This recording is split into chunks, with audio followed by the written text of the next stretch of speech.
Paul Watson, I'm going to let you go. I'm going to skip this break. I'm going to let you go in a few minutes. I know you got a lot of articles to write. A lot's happened. I've kind of thrown that out. I'm going to cover the waterfront here. But we see the sore losers. We see how nasty they are. I understand Trump needed to be conciliatory so the stock market wouldn't completely plunge. But I really think he needs to just press the point that we're going to have to get rid of Paul Ryan. We're going to have to get rid of all the neocons, the rhinos, all of them. Not just because it's the right thing to do and they're part of this corrupt power structure, but they're not going to ever make a deal with Trump because they were picked of old because they were compromised. They're scum. And so do you agree with me on that statement? Yeah, completely, Alex. That's what they're going to try to do. They're going to try to stuff his cabinet with people like Paul Ryan, neocons, never Trump people. That's the attack plan that they're going to try and carry forth. And the other angle is, you know, after Brexit, which I said immediately after, yes, enjoy it, celebrate it, but watch out because they're going to try and derail it. They're going to try and dilute it. That's exactly what happened. They took it to the High Court. Now they're trying to water it down. Some people are trying to get it not passed altogether. They're going to try and hamstring Trump. These riots are going to happen. They're already happening last night because, you know, tolerant liberals are so peaceful. They're out rioting. Those riots, that unrest is going to be blamed again on Donald Trump. So you're going to have a series of negative things. Every single negative thing that happens between now and January will be blamed on Donald Trump. That's their next plan of attack. You outlined it in the video, which is on Drudge Report.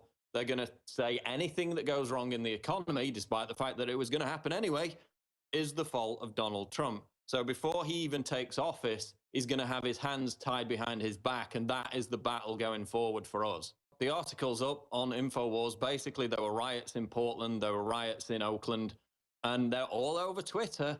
The death threats against Donald Trump, as he said, have gone through the roof. They're soaring. Somebody, some crazy person who the DNC pays to start violence at Donald Trump rallies, we know that that was exposed. They're going to try and take a pot shot at Donald Trump. We've warned about this all along. It happened. Somebody tried to assassinate Trump at one of his rallies, and now the intensity of that hatred, while they accuse us of being hateful bigots, the intensity of their hatred has been turned up to 11. You're going to see more shenanigans between now and January, and people need to be aware of that. The other aspect, which I was talking about earlier, Alex, is, you know, the media for months has said, oh, this is about a demagogue, this is about one man. It's never been about one man. You saw with Brexit. Brexit wasn't about Boris Johnson. Brexit wasn't about Nigel Farage. It was about a movement. This is about a movement. It's not about a demagogue. It's not about Donald Trump. If it wasn't for Donald Trump, somebody else would have been there at the right place at the right time, because now is the time when this movement is happening across the West. It's happening in Germany. It's happening in France. It's happening in all these other countries. And again, the thing with Trump is it's not about the Republican Party. It's about a movement. It's about reinvigorating the American dream. It's about ultimately saving Western civilization. That was the red line in the sand. Thankfully, we've been spared for a short time longer. And now they're going to try and throw all hell to hamstring him, to tie his hands behind his back before he even gets into the Oval Office. You saw that Hillary speech earlier. You probably caught the end of it. People are all over Twitter saying, oh, how gracious she was, how kind.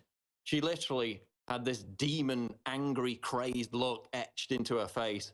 Sick Bill Clinton was stood behind her, chewing on his tongue again.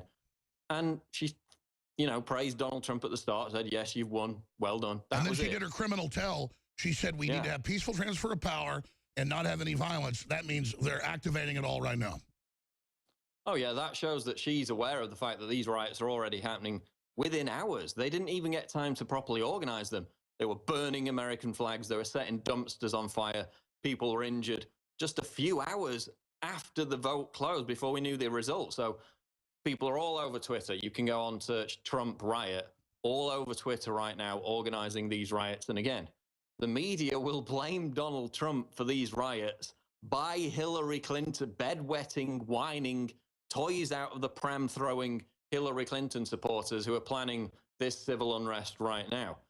And again, all over Twitter today, oh, this is a win for bigotry. This is a win for hatred. The hashtag is trending, not my president.